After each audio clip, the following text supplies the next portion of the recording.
time to play ball. Welcome to the podcast with no limits. Whether it be sports, current events, or random thoughts, this is the place to step in and stay a while. Your host is a proud alumnus of Rio Hondo Prep, a former minor league baseball umpire, and a man with strong opinions. Welcome to the Get Home Safe podcast and your host, Matt Hersema.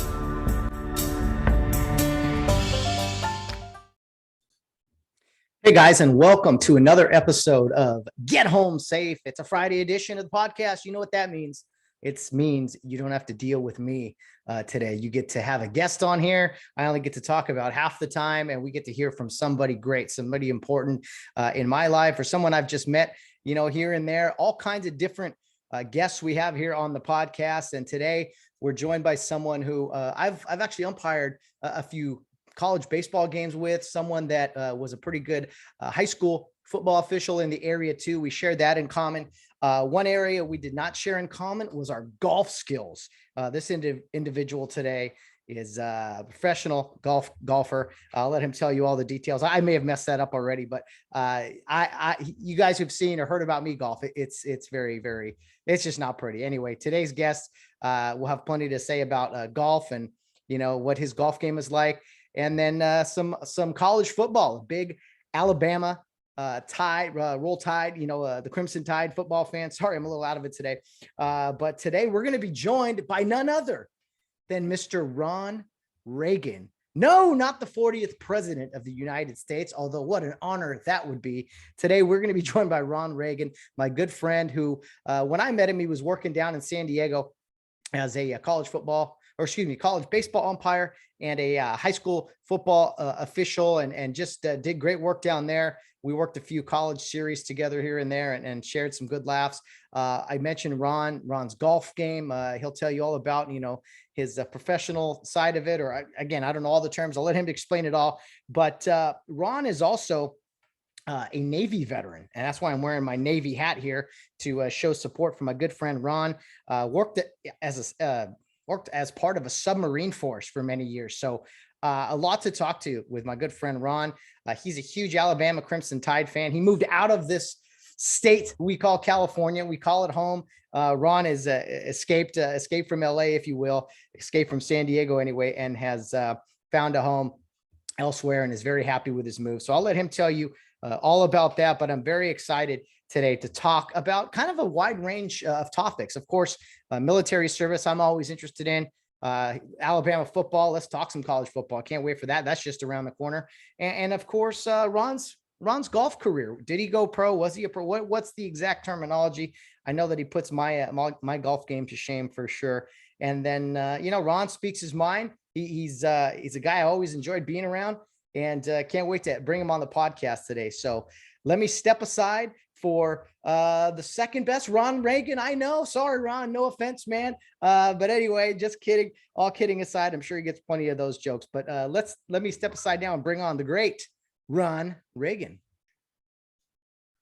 Okay, joining me now from the free state of Georgia is my good friend Ron Reagan. No, not the 40th president of the United States. He's my good buddy Ron Reagan from San Diego, now residing in the great state of Georgia. Hey, Ron, what's going on? Hey, Matt, good to see you. Great to see you, man. It's been a while. You and I haven't probably seen each other since we worked at UC San Diego, some series, or maybe it was on a golf course, which it was on a golf course. Yeah, right? Yep. Yeah, I'm sure you've been on a golf course a time or two the past couple of years. Yeah, it's one of my passions, Matt. So I get out there every chance I get. It's good for your mind. It's good for your soul. So I'm out there as often as I can. Well, I agree with you, Ron. The only problem is I get out there and it ends up being bad for my mind because I start swinging and I start losing my mind. But I usually hit one good one, and that's what brings me back. Well, you know, Matt, playing golf's a lot like umpiring. You know, if you blow a call or you blow a shot, you just got to flush it and move on. That's what it's about. Yeah, well, I have high scores on both golf courses and and baseball fields regarding missed calls. So, Ron, it's good to see you, man. We haven't chatted, like I said. We worked a few series together, usually in your neck of the woods in San Diego. And I want to say one of the last times we worked, it was a pretty big series in Division II. Chico State, I think, UC San Diego. Yep. You had the rubber game, and everyone was all hyped up because it was like number 2 versus number 4 in the country. So, everyone thought they was more important than it was. And I think I ended up running an assistant coach for Chico State in like the second inning from right field. And then it was church after that, and we got through the ball game. Yeah, we had a good time there. That was, that was a big stage for me at that point in my career. The advice and mentorship that I've received from some friends of mine, including yourself, was very beneficial during that. So I'm grateful for all those times.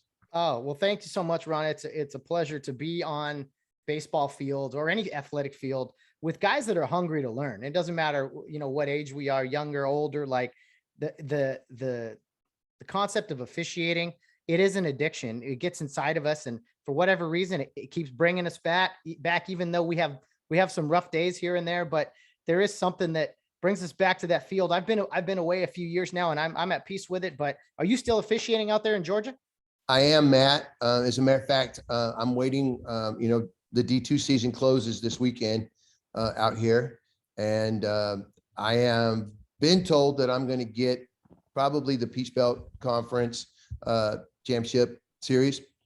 So I'm waiting on that to materialize. I mean, I got my fingers crossed. All the indications are that I should get that. So let's hope that happens. But yeah, and I'm doing high school football out here still. And Matt, I'll probably do it until I can't do it anymore. Like you said, it is an addiction. What is it for you, Ron? Why does it keep coming? I mean, you've done so many things that we're going to get to. You've been in the Navy, you worked with golf and coaching guys up. What is it that just keeps bringing it to you? We said addiction, but is it the camaraderie? Is it the plays on the field? Is it the memories? What is it for you?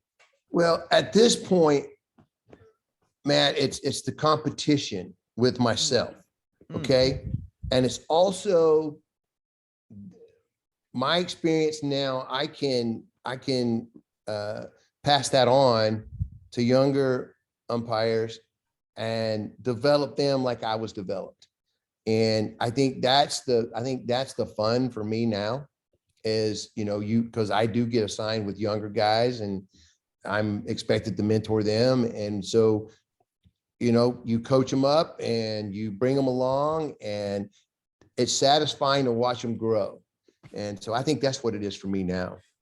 Can I ask you, I want to ask you a question about this concept, this dynamic, because I think you see it in baseball more than any other sport. Is you have this dynamic where there are some an age gap dynamic. And what I mean by that is you have some like younger guys who maybe worked professional baseball and now they're in college baseball.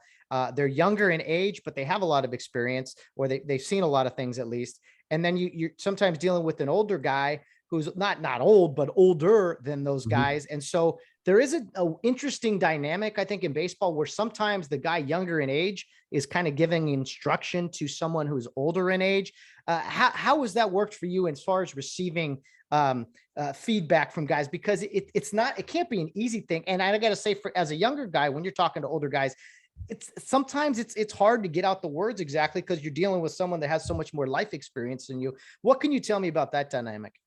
I just think that, in that situation, Matt, the younger guy would have to have the credibility to go along with what he's saying. If he brings that to the table, then, I'm going to listen. You always listen to feedback, and you glean what you can use, and the rest of it you throw away, as we've all been taught. But I wouldn't have a problem with it as long as he's got the credibility to go along with what he's doing.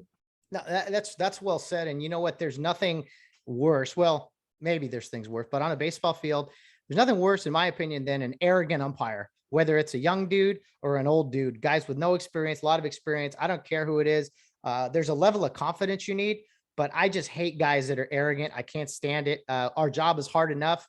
And it's hard if you can't get along with partners, or you think you're better or bigger than your partners. That is just something that has always driven me crazy. So I just hate arrogant umpires. Well, in the environment you and I came in out on the West Coast, all the people that taught us were not arrogant.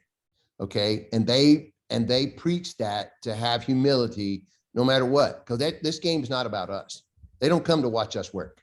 And you and I both know that. You know, they come to see those players play, and they want those players to have the best chance and have it fair for both teams. You know, and I think that's where, and I think that umpires that are arrogant, Matt, are not confident in what they're doing. And whether it be rules knowledge, whether it be mechanic knowledge, whether it be judgment, whatever the case may be. And I think that's where it's a defense mechanism more than anything. Oh man, I've never heard it put that way, Ron. That's brilliant. No, that makes a ton of sense to me.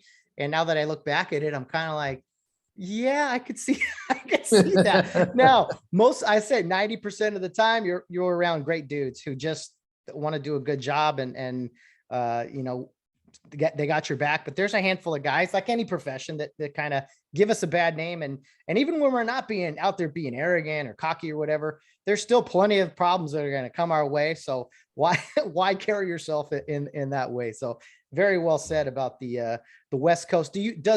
Now that you moved to Georgia, would you say that, at least from a college umpiring standpoint, that other parts of the country have that thought as far as like West Coast umpires, or is it maybe the other way around? Yeah, it's there. And if we go back and look at the history, Matt, of the College World Series over the last couple of years, where did the majority of your College World Series umpires come from? West Coast. Okay. The training, 4 out of the 8, usually 4 or 5 out of the 8. Yeah. Yeah. I mean, the training here is not as in depth. It's not as often. Sometimes I think it's just disregarded at all because they just don't want to spend the time. Well, I would say this to my non-West Coast buddies out there listening. It's a West Coast bias for sure. That's just my outlook. But it's also this: population wise, there's so many umpires in the West Coast, in LA, San Diego, Phoenix. There's so many of them. The sheer volume numbers is all. There's amazing umpires all throughout the country, in the South, the East, the Midwest. I have buddies all over who I would work with anywhere, or love watching them in Omaha sometime. And we will in the near future. But I think it's just a sheer volume standpoint. And I would hope that most of the top guys, not just officials, but have risen the ranks, and we're putting the right guys out there, even though I have no say over it, nor do you. These are just maybe the guys we're rooting for here come the postseason. Right. I agree with that. There's a couple of College World Series umpires here in this area that I've had the pleasure of working with over the last year and a half. And I mean, it's fun to work with those guys because you watch them and you learn. And it's just been a great experience, and umpiring's been a great blessing, Matt, because I've made so many friends, and it's just been, and I hope those friendships continue for the rest of my life. I really do. No, it's amazing. I always say this with officiating, specifically umpiring, is you know what, if it hadn't taken me to different states and everything, you wouldn't have even met some of the people you ended up working with, and just the relationship, or I know this guy, or he knows that guy. Like, it's all one big, I hate overusing this term, but it is one big brotherhood. And it's just like, oh, you know Ron. Oh, I know Ron. Oh, you know Jarbo. I know. It's that camaraderie that is really, really cool. And you will have definitely met people, or would not have met people, had you not, put the gear on and gone out on the diamond somewhere. So I totally agree with that. Ron, in honor of you today, I'm wearing my Navy. This is from the Naval Academy for my Navy lid. Some of my Army buddies might protest to this, but I wore it in honor of you because you had quite a naval career we got to talk about. I did, Matt. Wow. We're going back a long time now. Well, where'd you grow up? Let's start at the beginning. Where did you grow up, Ron? And then how did you find your way into the Navy? I grew up in a town in West Central Georgia called Thomaston, Georgia. I graduated from high school at the ripe old age of 17. And Thomaston was a mill community, cotton mills and things like that. Well, they started sending all that overseas because of labor costs and things like that during the 70s. And so I was having a conversation with my stepmother about what to do. College really wasn't an option because of the financial situation at that point. And so, I said, okay. And so I was driving I drove by the Navy recruiting office one day, and I just stopped in and see what they had to offer. So I took the test, Matt. I scored really well on the test, and the guy said, "When do you want to leave?" I said, "As soon as possible." He goes, "Are you in trouble?" I said, "Nope, not at all. I just want to get out of here." So 2 weeks later, I was on my way to Orlando, Florida. I spent 20 years in the submarine force of the Navy. There was some great camaraderie there. I still have friends that I've been friends with now for 40 years, Matt, that I'm still in contact with. It's just it's a close-knit community. It's a small community, of course. And then I landed in San Diego in 1986. And I stayed there until December 2020. I retired in 95 out of the military. And it was a great ride. It taught me to be a man. It made me mature. It provided me a college education at very little expense out of my pocket. So I'm very grateful for that. And it was just a great experience. Wow. It was an honor and a privilege to wear that uniform of this country every day. Well, it is an absolute honor to have you with us, and just thank you and so many of the guys like you who did that for us. I love talking to veterans, guys who were only in it a few years or in it for a long time. I mean, I got a lot of a military history in my family and friends and such too. So it's an honor to talk to guys about their service. And I know that, Ron, it's a big reason that you're such a patriot. You love the country. You've traveled all over, I'm sure, seeing it. And has that kind of added to your patriotism, serving in the military, serving in the Navy for so long? Well, yeah, Matt. Whenever you go out of this country and you go to third world countries, which I've been to, Thailand, the Philippines, you appreciate our freedom. You appreciate our ability to make our own decisions and to live our lives as we see fit, because some of the places I've been, they don't have that ability to do that. Their government controls everything. Now, I'm not a fan of that. I believe I'm a conservative libertarian. Protect my country and leave me alone. Protect my borders and leave me alone. I don't need you to tell me what kind of soda I can drink. Yeah. I don't need you to tell me what kind of light bulbs I can use in my house. It's my house, and I'll use any light bulb I want. Just saying. Amen. Yeah. But it really does give you an appreciation for this country.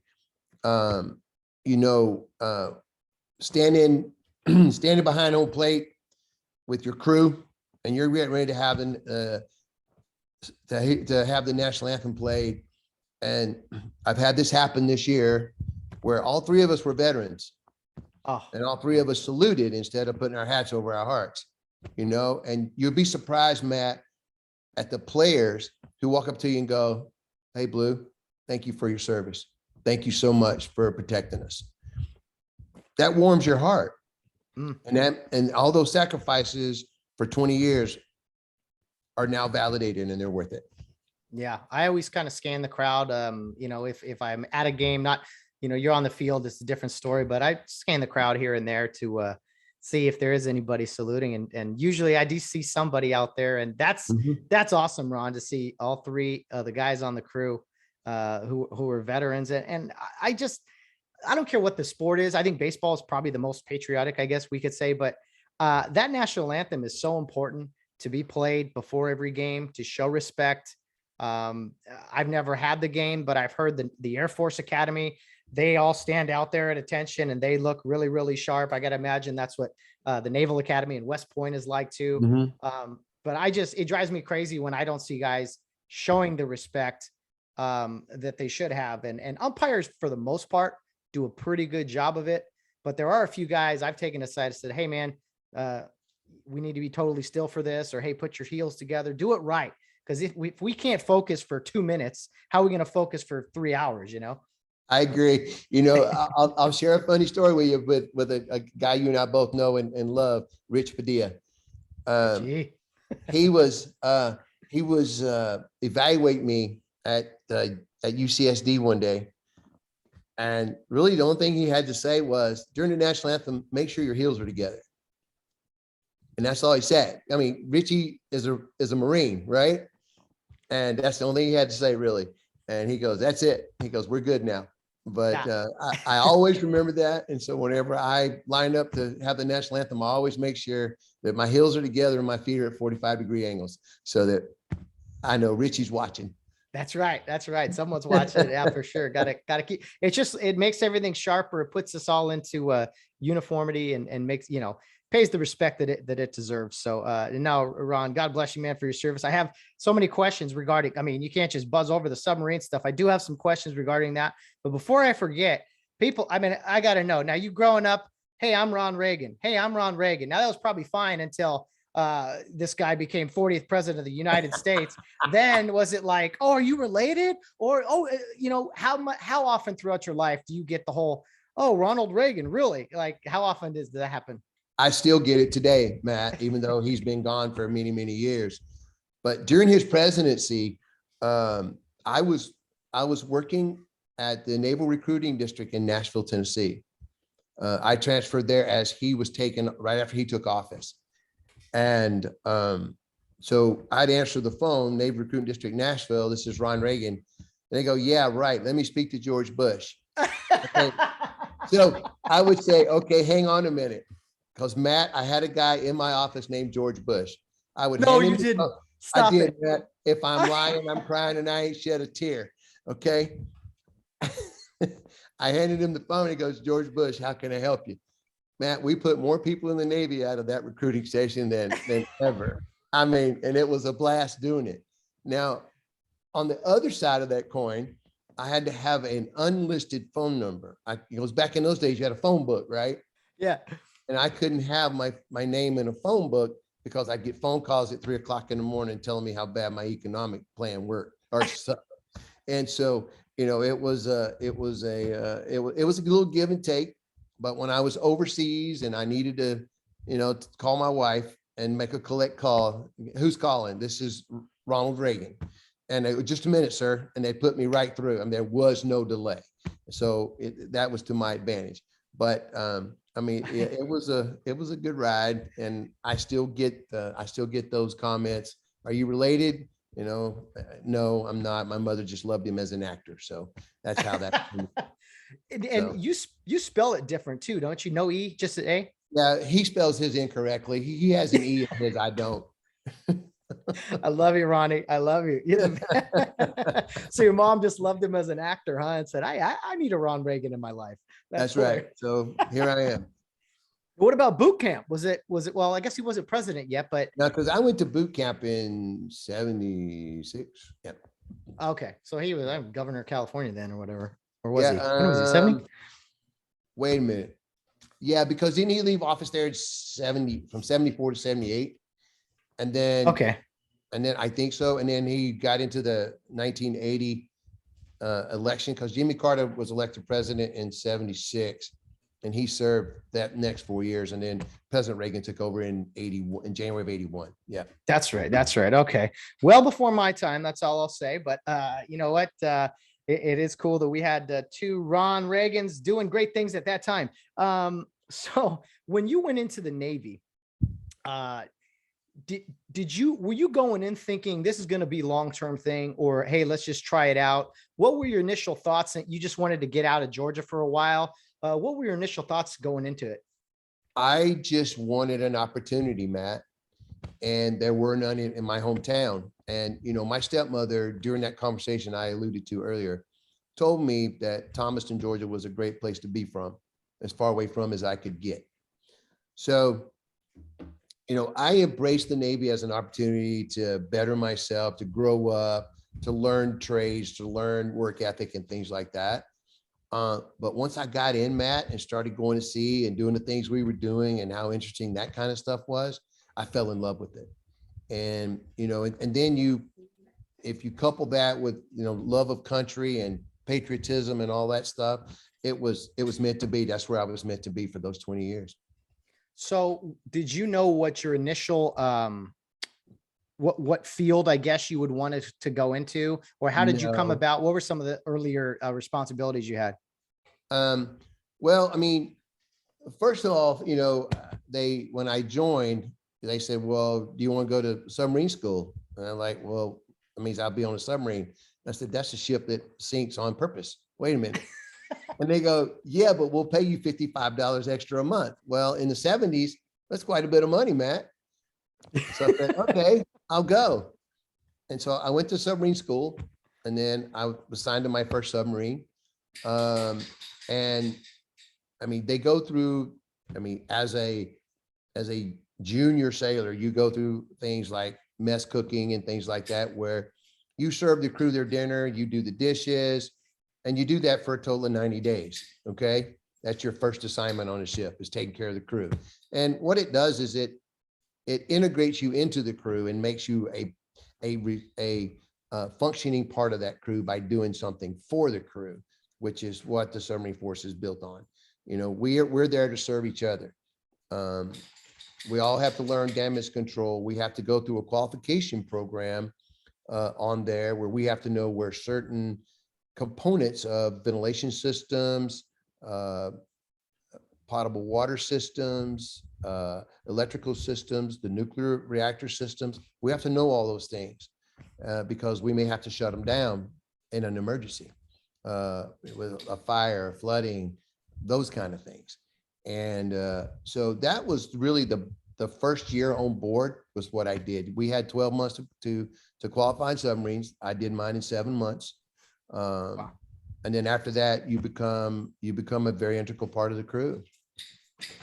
Wow. And so being on the submarines, we've seen in movies or whatever, it's like this very tight quarters. If you could take us underwater there with you. I mean, how tight is it? How tight are these quarters? About how many men are on your standard submarine? About 150 total. Wow. You've got 135 enlisted people, and then you have 15 officers, captain, XO, engineer, navigator, and then the people that support their roles. But my very first submarine was a fast attack submarine.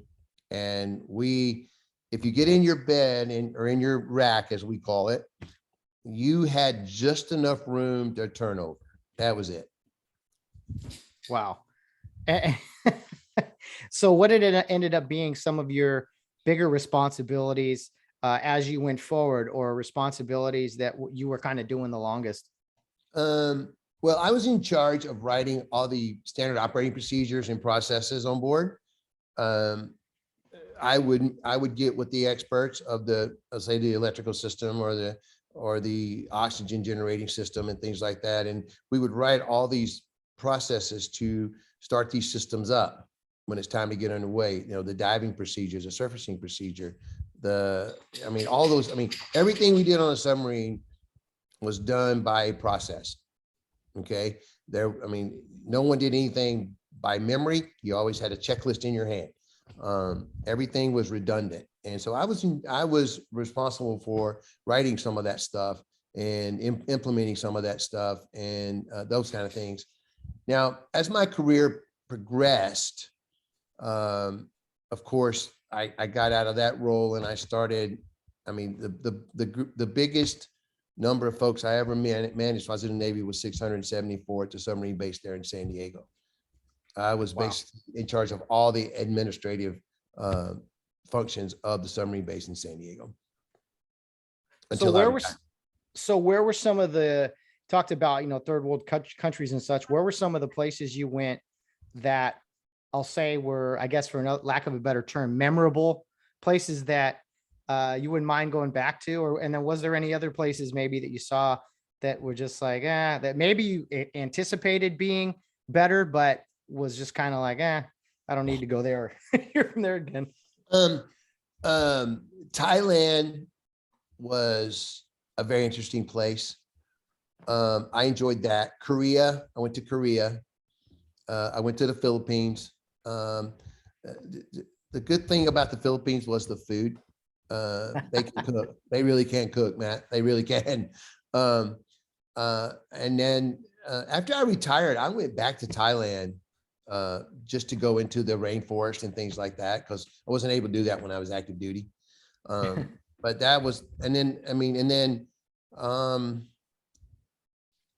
on the Mediterranean side, you know, in the European side, I mean, there's really not third world there, but some of the places, I mean, I saw Italy and Germany and Sweden and Denmark and Norway, and I took Eurail for several weeks and went through Europe with some shipmates. That was fun. I mean, but I think the place I'd really like to go back to is the Amalfi Coast in Italy. I could live there if they'd let me. Nice. It's a beautiful place. Wow. So here's another random question. You know you said, what'd you say earlier? Submarine. That's the boat that goes underwater on purpose. Right. How do you get used to that? I mean, do you ever, the fact that, hey, we're going underwater, and what are some of the biggest, I don't know, fears or worries, concerns, other, because something goes wrong, you're already underwater. It's not like you can abandoning ship as is, not that you ever maybe had to do that, but like, I don't know what I'm trying to ask. What were some of the biggest concerns of being in a submarine? Well, okay. So to give you a little background on a submarine, every system on the submarine has a redundant system. There is a lot of safety factors built into those ships because of what they're designed to do. Okay. So in my very first submarine deployment, we were involved in a collision with another ship coming through the Straits of Gibraltar. Okay. Scary, very scary.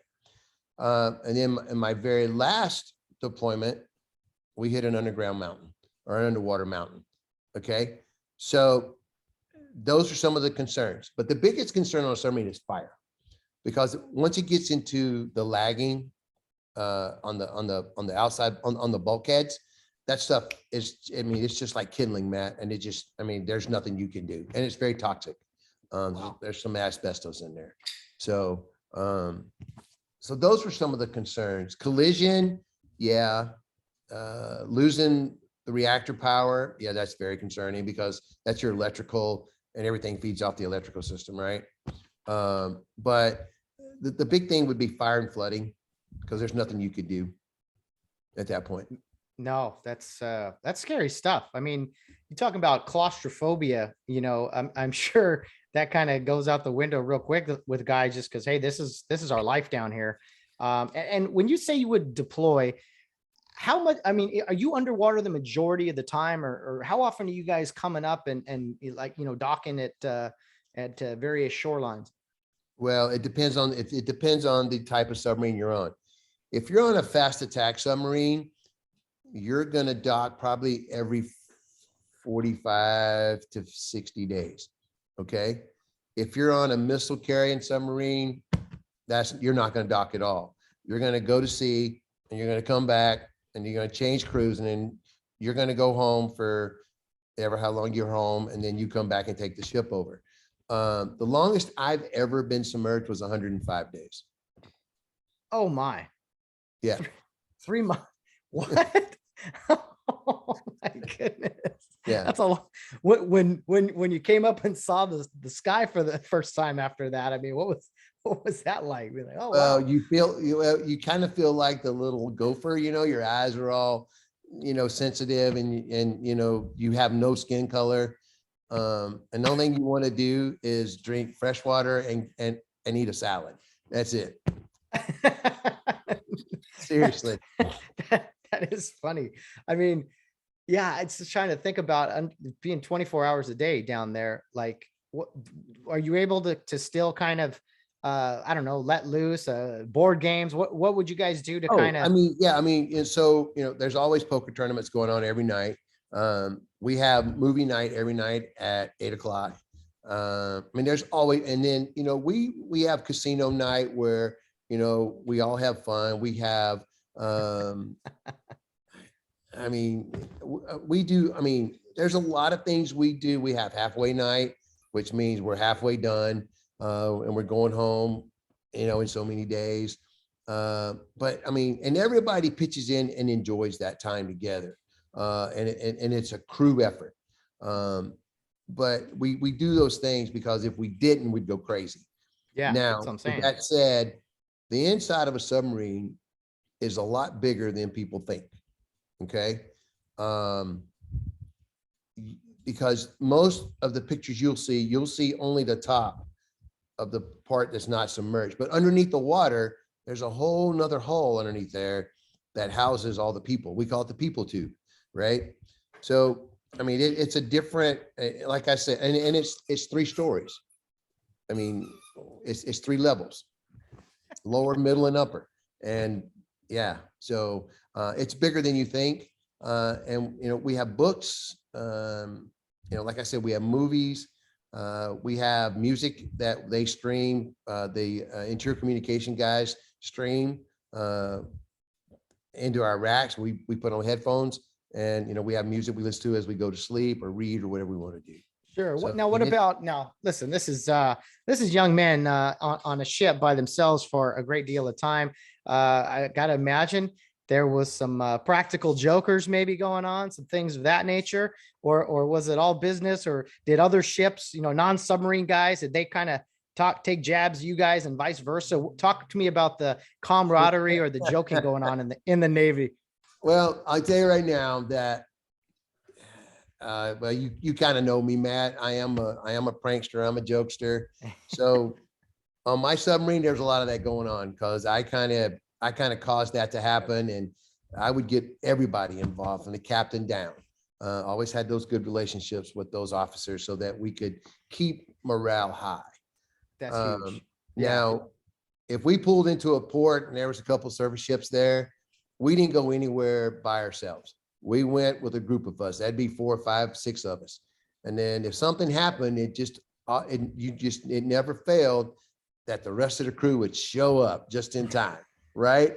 I mean, yeah, Matt, we've had some brawls and we've had some fun. I've carried some shipmates back on my shoulder because they couldn't walk. I mean, I've been carried back because I couldn't walk. I mean, it was just what it was. Boys being boys. Hey, when you're at sea all that time, you gotta let loose somehow. It's different.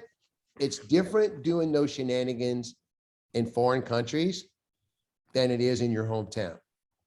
Okay. Really? Oh yeah, man. Oh yeah. It's because when you get overseas, once people realize you are an American sailor or an American military guy, they take you in and they feed you and they give you booze and they take care of you. I mean, forever how long you're there, you're part of their family. And That's just how it is. Just how it is. It was very eye-opening for me to see all that. Wow. So you're telling me, people around the world don't hate us as much as maybe the people try to tell us, everyone hates Americans. It sounds like people were happy to see you guys most of the time.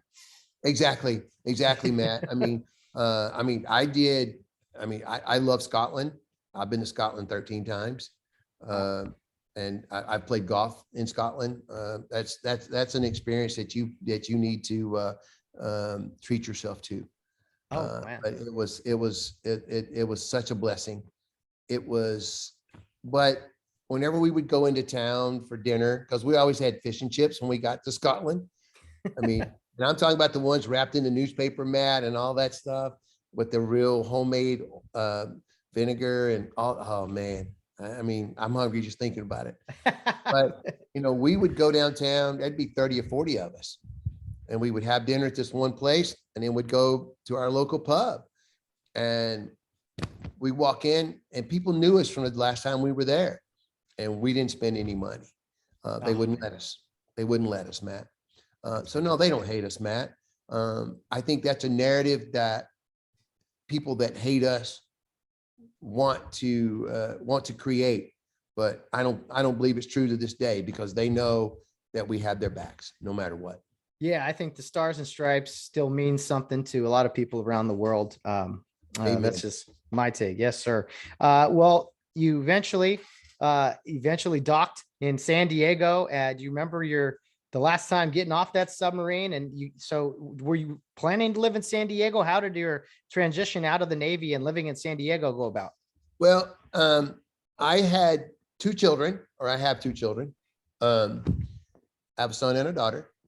And I actually left San Diego when I retired, and I moved back to Georgia. Okay. And both of my children were just miserable. And we were sitting at dinner one night in the house, and my son was 13 at that time, and he just slammed his fist on the table, and he was crying. I mean, uncontrollably. He looked at me and says, "Dad, you get me the hell out of here." 2 weeks, I immediately the next day when I looked for a job. I got a job a week later, and 2 weeks after that, we were gone. Wow. And I what came was back it? They missed the friends, or what was They it missed the about? friends, they missed the beach, they missed it all because they grew up on the beach. Yeah. I It's mean, tough to walk away from that. they did, and Matt, my son and my daughter's grades suffered significantly. And when we got back out there and they got back into school, their grades immediately came right back up to where they were. And so I stayed there until they were grown. Wow. Well, you talk about morale. I mean, that's a big thing. Sometimes we perform better no matter what it is, but based off of our environment for sure. Sounds Absolutely. sounds like coming home to San Diego was great for them. And what you mentioned golf, or have you always been into golf? Talk to me about your golf. I don't know the terminology, so forgive me. If you're a pro, if you're a teacher, or how's it? Talk to me about golf. I started playing golf when I was 25 years old. The mother of my children worked for a company, and they had a company picnic and part of a raffle. And I bought a couple tickets and I won a set of golf clubs. And I'm like, I'll never use these things. Well, wow. So we were in Nashville, Tennessee at that time. And my next duty station was in Charleston, South Carolina. Well, Charleston's full of golf courses, Matt, just full of them. And so I met some guys on the submarine that loved to play golf. And so I went to the local Air Force base in Charleston and I started taking lessons. And it just took off from there. I played all Navy golf for several years of my career. That was fun. I got to travel around and play golf throughout the world. So when you say Navy golf, what do you mean by the Navy had its own like golf team, and who would they play against? They call it the all Navy golf team. They have an all Navy baseball team, an all Navy softball team. Wow. Oh yeah. Yeah. It's yeah. And so, I mean, you compete to be on that team. Interesting. And how many guys were on that team, just to kind of put it in perspective? 14. That you were on? 14? Yeah. Wow. And so when you started playing, like you said, I'll never play this. You just kind of fell in love with it and started to get better and better. And we talked about officiating addiction earlier. Is it safe to say you got a little addicted to the game of golf too? Oh, I did. I've read so many books on the golf swing. I've read, Ben Hogan's book. There's so many. And just remember that golf is played on a 5-inch fairway, as Ben Hogan said, and that's between your ears, right? But yeah, so, I mean, I worked on my swing.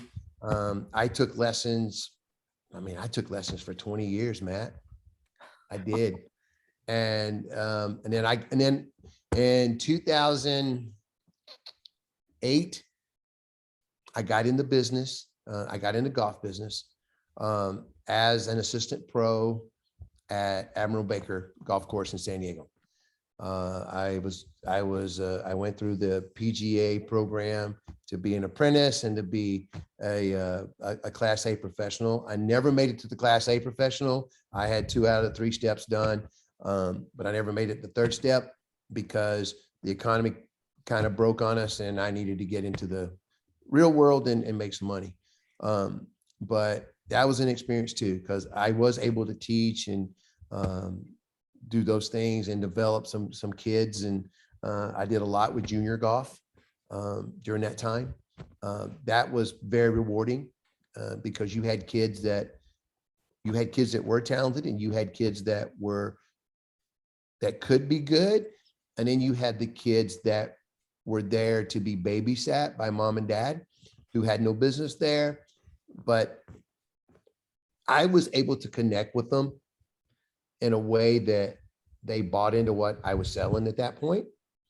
And you wouldn't believe, I mean, some of them now are playing in high school and college golf that I was able to put, some training with and some development with. And that was very rewarding. So help me understand, because again, naive to a lot of this is, so when you're the club pro or the assistant pro of a course, you're basically like the lead instructor, for lack of a better term. Is that kind of? No, not really. Okay. You have to have a certain, you have to complete phase one of the class A process in order to teach. You have to write a paper on it, and you have to go present this paper to a group of pros down in St. Lucie, Florida, where the PGA headquarters is located, do all that stuff. And then they will get back to you and let you know, yep, you're good to do this, and that stuff. But as an assistant, I was not the first assistant. Your first assistant is really your lead instructor. I was just an assistant where I was able to teach and develop and help people out. So, okay, now that I got you here, I'm going to ask a very important question to us poor golfers. What can you tell me in about 30 seconds that can make me a better golfer, Ron, or other people? Or how can you just help me to not like throw my club into a lake or something? Any advice for us amateurs? Yeah, exactly. Whenever you get behind the golf ball and you're ready to take your shot, when you walk into it, do not take any more than 10 seconds over the ball and quit thinking. I like it. I like Quit it. thinking. What Yogi Berra say? You can't think and hit at the same time, right? That's right. You can't. Okay. Yeah. I've heard do this, do that, put your, Nope. You get up there, take a hat. On the golf course, when you're playing the game, it's not the time to be mechanical. Think about, Matt, think about umpiring. Think about umpiring. You've seen all these guys that come out of umpire school and they're so mechanical with their mechanics, right? Yeah. Now, after 2 or 3 years, look at those same guys. They're not as mechanical as they were. They're not robotic, right? Think that's the difference between a practice session and playing.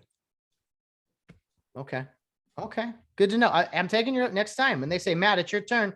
I'm going to walk 10, 9, 8, and I'm going to swing. And if I hit any good ones, I'm going to be like, Ron was right. And remember, it's not how hard you swing, it's how fast you swing. Okay. That's my problem. I swing hard. Golf is not a game of hitting the ball hard. It's a game of the faster you swing the club, the more distance you're going to get, and it'll be more true directionally. Okay. I would just love to hit it like 150 yards straight. That's all. I'm not greedy. I can hit it like 300, but it goes way right. So maybe back off that a little bit and make sure, because what's happening, I bet you, is you're sliding and the club is open at impact. So it has no choice but to go right. Yeah. No, it's probably true. If you I couldn't hit a baseball or a golf ball. I'm terrible. If you turn the lower body first and let that club, because the body squares the club for you. You don't have to use your hands at all. I don't use my hands at all in the golf swing. Okay. I got you. Okay. I haven't got out in a while. I got to get out there and just hit 1,000 balls until I can. Take Jarbo. I used during we had nothing better to do. We were out there golfing a ton. I got, hooked on it and didn't improve much, just a little, but I haven't played in a while. He loves playing, and you guys got to get out for sure, since you guys are the pros of golfing and stuff. What are some of the, Mike, yeah, you got to get see Mike here soon. What are some of the nicest courses? You mentioned Scotland. What are some of the nicest courses you've played on throughout your time?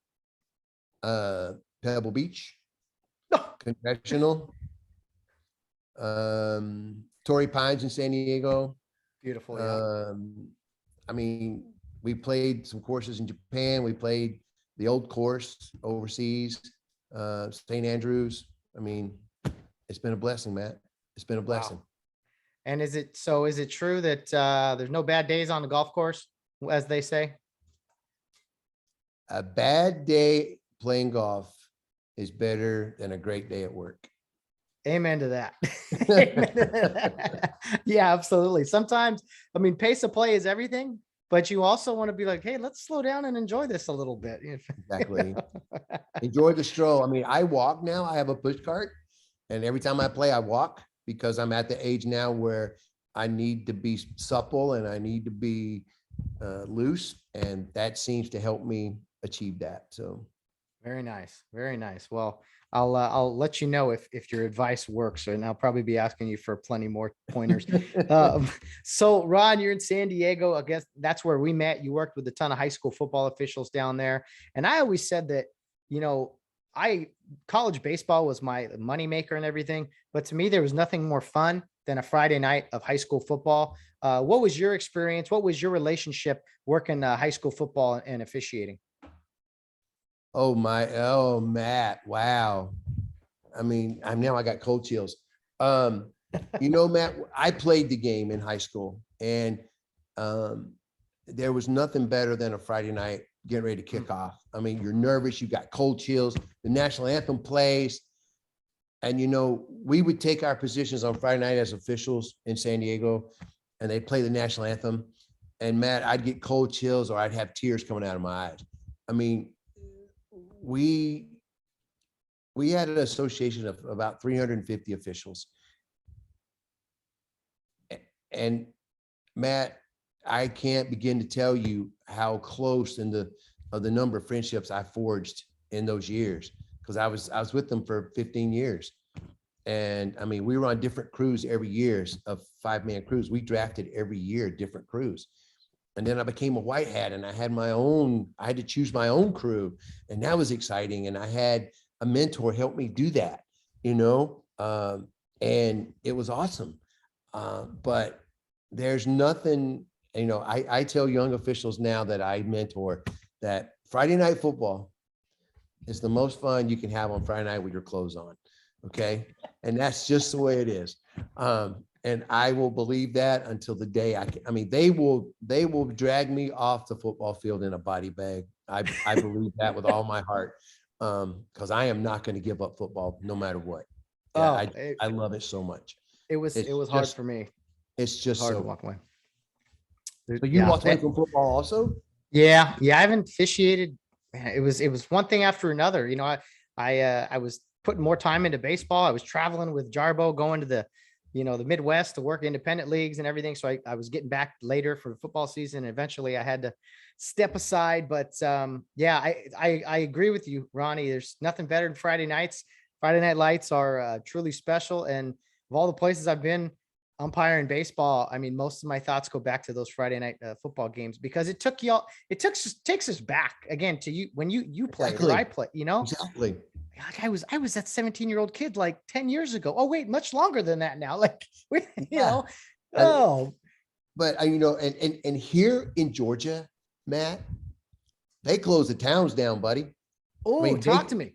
We kick off at 7:30 here, and Matt, I have not worked in front of less than 5,000 people here. Now, I did the state championship game at Georgia State University this year, and I'll bet you there was 18 to 20,000 people in the stands. Oh boy.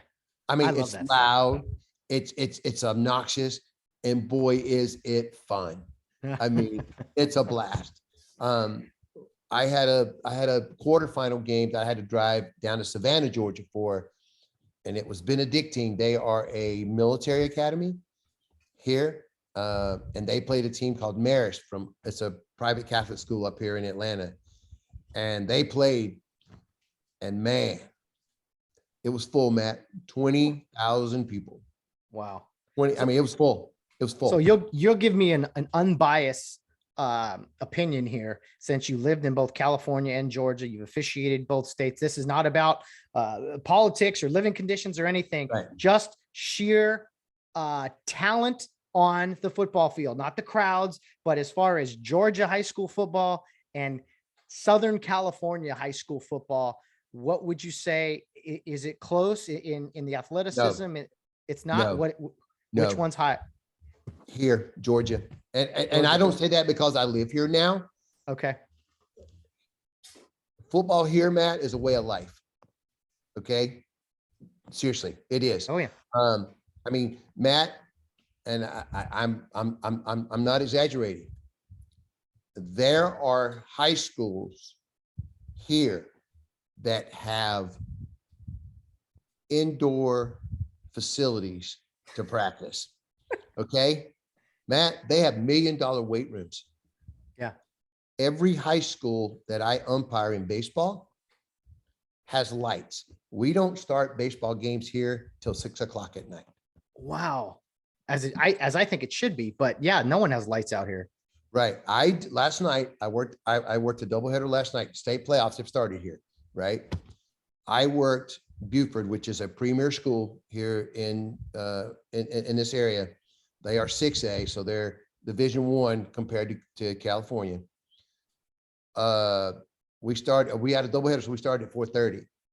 But their facility, their whole field is turf, with the exception of the mound. Okay. You drive by their school, it looks like you're driving by a university. It's that big. They are in the process of breaking ground on a dome for their home football games. Oh my goodness. Yes. I know they care more. I understand they care more. They have better facilities, but as far as the talent on the field, the student athletes, it's still far superior. SEC country versus Southern Oh, California. absolutely. I would put a 4A team here in Georgia against an open division team out there, and I don't care. You pick it. St. John Bosco, Modern Day, you pick it. Whoever you want. Rio Honda, I don't care. Those are our two big schools down here. Yeah, for sure. And I believe that the Georgia team would take them 7 out of 10 times. Interesting. Now, and so when you were in San Diego, just to bring it back to the Pacific Ocean here, who were some of the most talented football players you officiated in the San Diego section? Since I never got down there, I was always the southern section up here. Reggie Bush. Yeah. Alex Smith. Same team. Chris Olave from Ohio State now went to Mission Hills.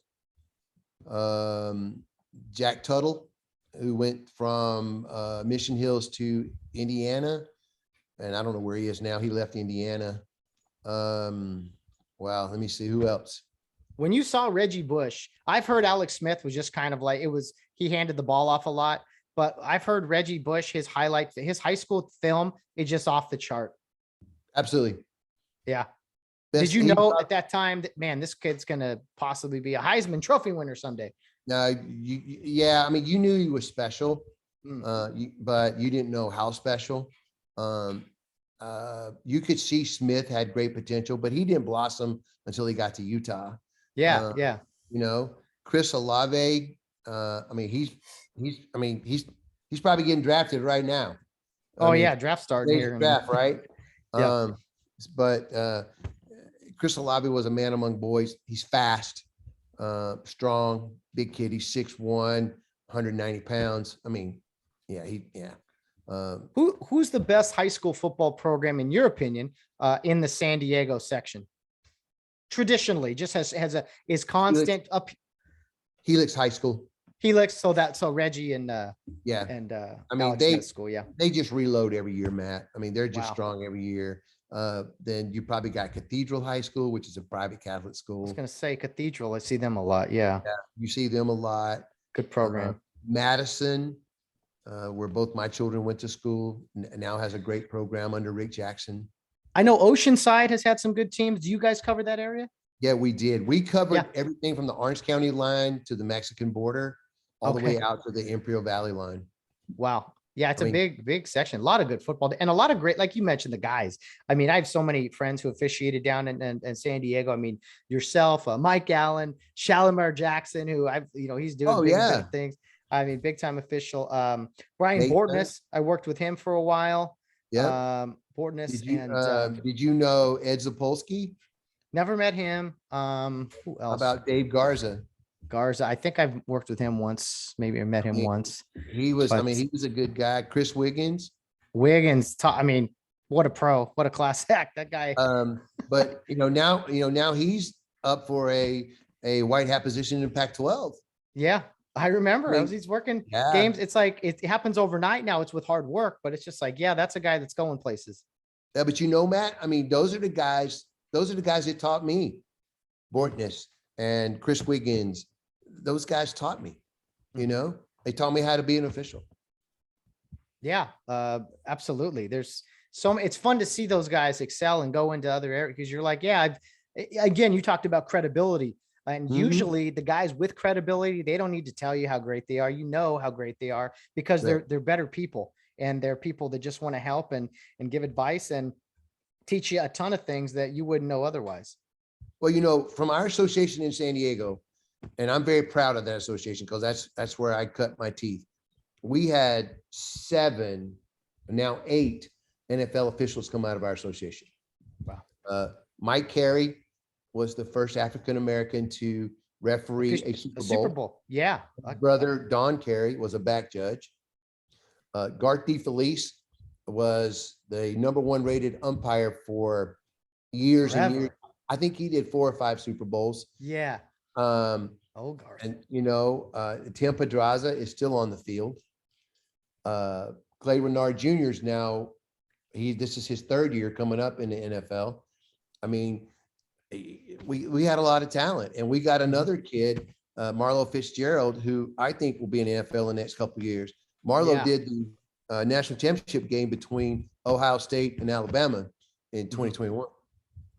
Yeah, no. And we have our unit's much smaller at the Foothill Citrus, but we had some great guys there, guys in the Pac-12, Sean Hockley in the NFL, and the San Diego area. Yeah, is just a ton of great officials.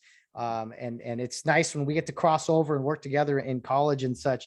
So man, just a great time. High school football, it's the best. I couldn't have said it better myself. Let me ask you now, since we've talked high school football and you've mentioned kind of where you live now, you are a huge, and I mean huge, Alabama fan. Ron, Roll Tide. Explain this. Okay, help me out here. Born in Georgia, lived a lot of your life at San Diego, back in Georgia, and Alabama Crimson Tide. What's up? Okay. All right. Well, my brother is 8 years older than I am. Okay. And he was a huge Alabama fan, so I've only known Alabama football since I was old enough to know what a football was, Matt. And, we used to watch it on Saturday afternoons on TV. We'd go get hamburgers and bring them back from Piggy Park. That was their favorite eating place in Thomaston, Georgia. We'd go get hamburgers and hot dogs and bring them back, and we'd watch Alabama football on Saturday afternoon. That's what we did. But So it wasn't, I grew up there was doing no one like saying, hey kids, no, we're in Georgia. This is Georgia. No one, I mean, Well, just yeah, I mean, our whole family was saying that, but we didn't care. I mean, because, I love Bear Bryant. I think he's the greatest football coach ever. And I don't say just because he was at Alabama. I just think the way he did things was right. Okay. I mean, and so any chance we got, I mean, if they were in Tennessee, we went to Vanderbilt to watch them play. If they went to Athens, we made that drive to watch them play. And now that I'm back here, he and I have been able to share some Alabama games together in live, in person. I mean, I went to Tuscaloosa 4 times last year to watch him play. I've already bought 3 game tickets for this coming year. So yeah, that's why I need to come out south then, Ronnie. When it come out south, play some golf, we'll see a football game. It sounds like. Come on, brother, because there's nothing like SEC football. It's on my bucket list. I'm a proud, West Coast guy, but I got to get to the South and see some SEC football. Matt, I believe the athletes here are bigger, stronger, faster. I believe it. I mean, the proof is in the pudding. I mean, the proof is in the success. I know my whole family are Georgia fans, and when Georgia beat Alabama this year, I mean, you can only imagine my phone blowing up, right? Okay. And so, Kirby Smart, the head coach of University of Georgia, was the defense coordinator at Alabama. He won 4 national championships over there. So he knows what he's doing. And I'm happy for Kirby. I really am. Oh yeah.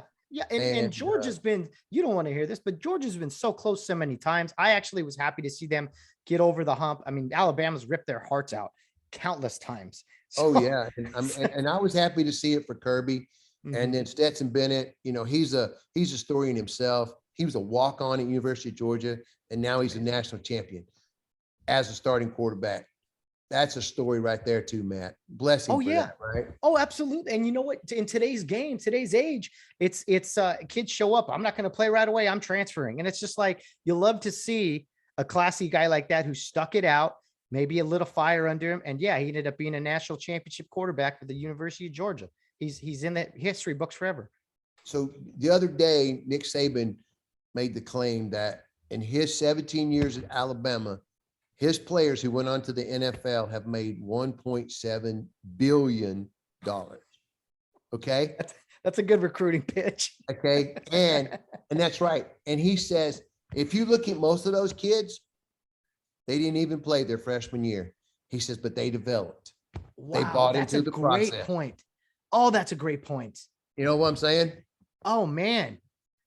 Yeah, I mean, and needless to say, if you are, I mean, I'm not in their shoes, but it's kind of sounds like if you're a kid who goes there, you're going to get the best coaching in America. If you just stick it out, he can mold you into a draft pick. Tonight is the NFL draft. Tonight is, we're going to see 10 Alabama guys go in the first round, I got to imagine. Well, I mean, I'm going to go back to a kid that's on that's going to be drafted tonight. His name's Brian Robinson. He's a running back for University of Alabama. He didn't play his freshman year or his sophomore year much at all. His junior year, he got some more snaps last year behind Najee Harris, but then he exploded. And then this year, I mean, he's one of the best in the country, and he's going to go high. And he bought into the process, and he listened to Coach Saban, and now look where he is. Well, I love seeing the guys, like you just mentioned, the running back. I mean, he sits behind Najee Harris. He sat behind, I don't know, Derrick Henry, probably he was still there then. But the quarterback situation, you got Mac Jones. He sat behind Tua, Jalen Hurts, you know, that whole thing. Like, it's just, it's amazing if you stick around, and they're always bringing in new guys. I mean, Bryce, quarterback now. Bryce Young, the quarterback now. He came in, you know, played out. Matt. Yeah, at a modern day right here. I mean, the Clemson quarterback, he's from out here too. So it's crazy seeing the top West Coast quarterbacks go to the SEC and the ACC. But I mean, you want to get the best coaching and again, be among those guys that are going to make $1.7 billion. Why wouldn't you go to the SEC? Right.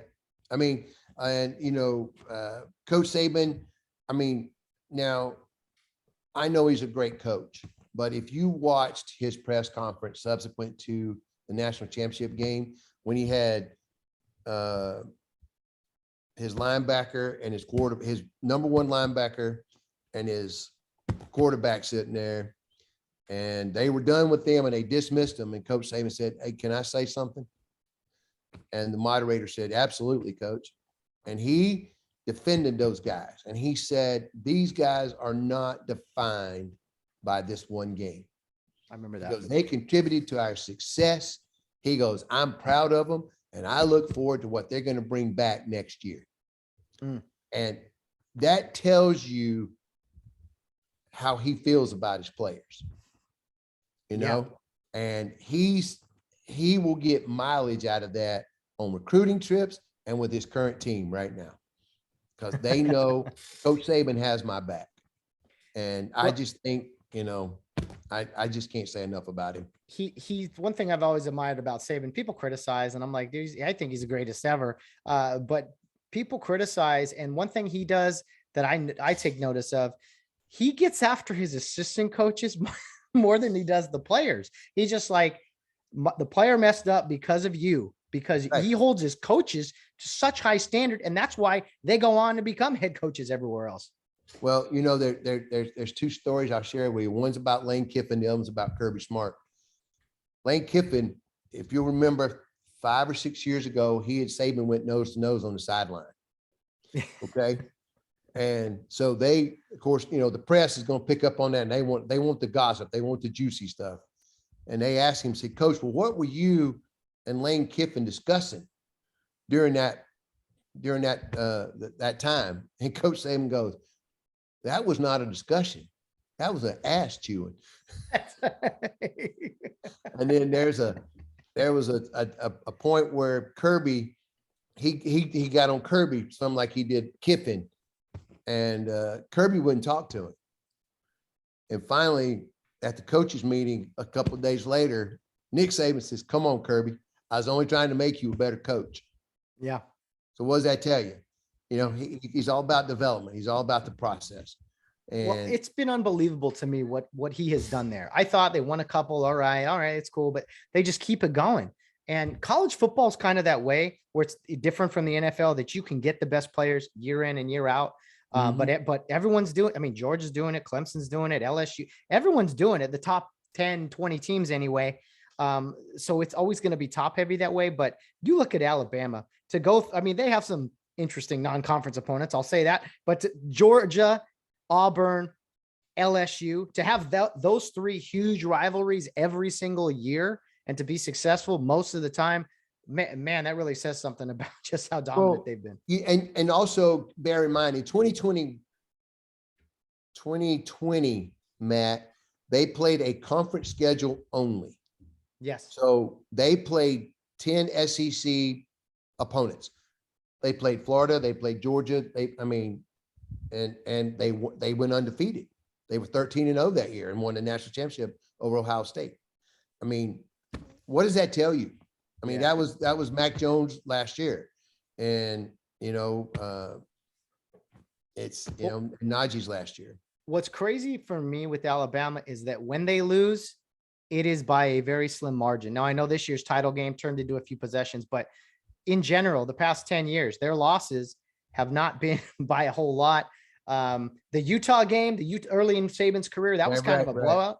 That shocked everybody. But, overall, I hate to say it. For a while, I was like, Alabama. But at some point, even the strongest haters, you got to start to respect and at least fear the Crimson Tide at some point. Right. Yeah, I can't say enough. I know, he lost to Texas A&M last year. And Texas A&M comes to Tuscaloosa. I've already got my ticket. I'm ready. I think the Bama fans are ready to rock. I mean, that area of the country, you really can talk college football, talk radio 12 months out of the year, right? I mean, even in the month of March, you're talking college football. Yeah, you can. I mean, there's radio stations on, and that's all they talk about is college football.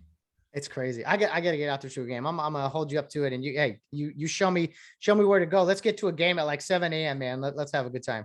Well, I'll tell you what. Whenever you go to Tuscaloosa and you walk through the campus, because the stadium is on campus, Bryant-Denny is on campus, and you walk through there, and there's nothing. It's wall-to-wall tailgate parties on both sides of the streets. You walk through one, they hand you a beer and a hamburger or a hot dog. And they don't, as long as you got your Alabama stuff on, you're family, man. And it's an experience. I mean, I haven't been to Bryant-Denny until last year in 30 years, Matt. But I mean, there's nothing like it. There's nothing like SEC football. And to me, there's nothing like Alabama football. Nothing at all. I believe you. I got to get out there and check it out. It's on my bucket list, and I will definitely do that in the near. Well, you got a place to stay. Oh, you let me know when you come. I mean, hey, Matt, I moved out here. I bought a 3-bedroom, 2.5 bath house, right next to three bedroom, 2.5. What that cost you, about $2 or $3 million? California prices out there. Yeah, I could take this somewhere. Yeah. I'm just, No, well, I'll be honest with you. Full disclosure, when I left there, I was renting a 3-bedroom, 2-bath apartment. I was paying $3,500 a month. Okay, in San Diego. Oh my goodness. My house payment is 1/3 that. There's a lot of good reasons to move down to the south, man. Yeah, I mean, just the cost of living was 23% difference, Matt. Oh my goodness. Yeah, good for you, man. I'm so happy to hear that you're back home. You're home. You get home safe, right? You've come full circle. Are you? I mean, looking back at your life to go from Georgia to San Diego and back, and then I mean, do you feel finally at home and just like looking back on life, like, man, it's been a ride? I do, Matt. I'm a faith guy. I'm a faith-based guy. I'm not going to lie to you. I found a great little church here that I go to. The pastor of that church, his father and my older brother played baseball together in high school. So I mean, and I'm 100 miles from my hometown where I grew up. So I'm right where I'm supposed to be, Matt. I know that the good Lord is taking care of me, and I know he's protected me, and he brought me right where he wants me to be at this point in my life. Wow. Well, not a bad way to wrap it up, Ron. Very well said. I am so happy for you, man. I know that every few days in the fall, I'll see a Facebook post from you that says, let me tell you all just one thing, roll tide. You know, that's right, brother. That will never change. Yeah. My man, Ron, this has been so much fun, man. And thank you for doing this, and God bless you. And yeah, enjoy the good life out there in the free state of Georgia. Thank you, Matt. I appreciate it. Blessings to you and yours. Don't be a stranger. Please don't. Stay in touch. And if you do want to come out here and see a football game, you set it up. You let me know when you're coming. I've got 2 bedrooms that aren't being used. You're welcome to use one of them for how long you want to be here. And we'll get us some tickets, and we'll go to an SEC football game. Oh man, it is. I'm going to start saving right now. And yeah, that sounds wonderful, Ronnie. Thank you so much. I tell you what, if you got a place to stay, you get your airfare out here and back, I'll take care of the tickets. Oh my goodness, Ron, you're too kind. Stop it, man. Stop it.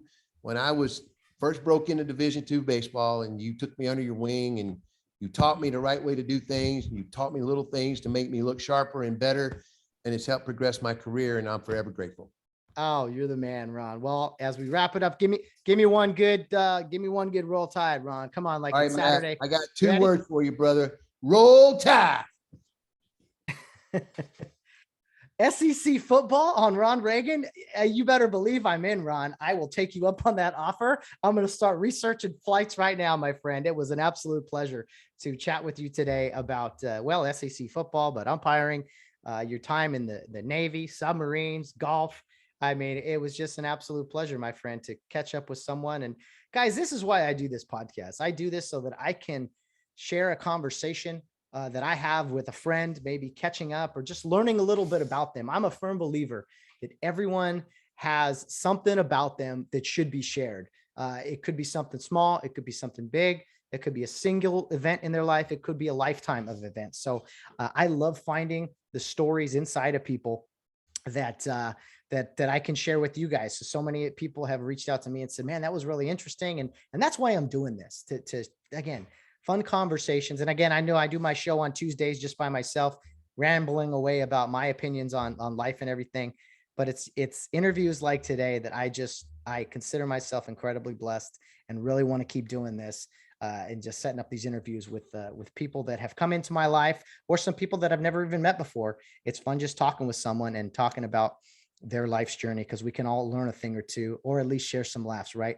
Man, I'm ready for football season now. What do we got? 5 months until college football? I better look at the schedule here and some flights.